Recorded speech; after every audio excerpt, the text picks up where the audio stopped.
ნაყოფიერი დღე პარლამენტში საშემოდგომო სესიის მიწურულს ოცნებამ რიგგარეშე სხდომით მათ მიერ დაინიცირებული ყველა კანონ პროექტი დაამტკიცა.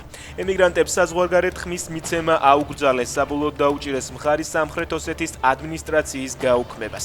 საპროცესო კანონმდებლობას დაუმატეს ტერმინი პროცეს უუნარო. მიიღეს კანონთან კონფლიქტში მყოფ არასრულწლოვნებთან დაკავშირებული საკანონმდებლო ცვლილებაც.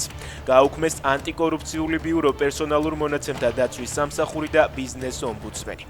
ერთადერთი რასაც ოცნება მხარი არ დაუჭირა, გახარიას პარტიის მოთხოვნა იყო საგამოძიებო კომისიის შექმნაზე, რომელსაც უნდა შეესწავლა რა ნივთიერება გამოიყენეს მოქალაქეების წინააღმდეგ.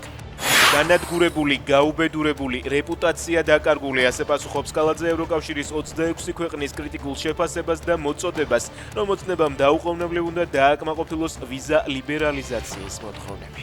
პუტინი ისევ იმუქრება, თუ კიევი და მისი უცხოელი მფარველები უარს იტყვიან არსებით დისკუსიებში ჩართვაზე, რუსეთის სამხედრო გზით შეეცდება თავისი ისტორიული მიწების გათავისუფლებას, თქვა ოკუპანტი ქვეყნის პრეზიდენტმა.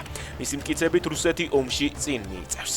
კონტრშეტევის შედეგად პოკროვსკის ჩრდილოეთ ნაწილში 16 კვადრატულ კილომეტრზე კონტროლი აღდგენილია. უკრაინის შეერაღებული ძალების მთავარსარდლის ალექსანდრ სირსკის განცხადებით, ჯარისკაცებმა ტერიტორია დასავლეთ პოკროვსკის დასახლებებშიც დაიბრუნეს.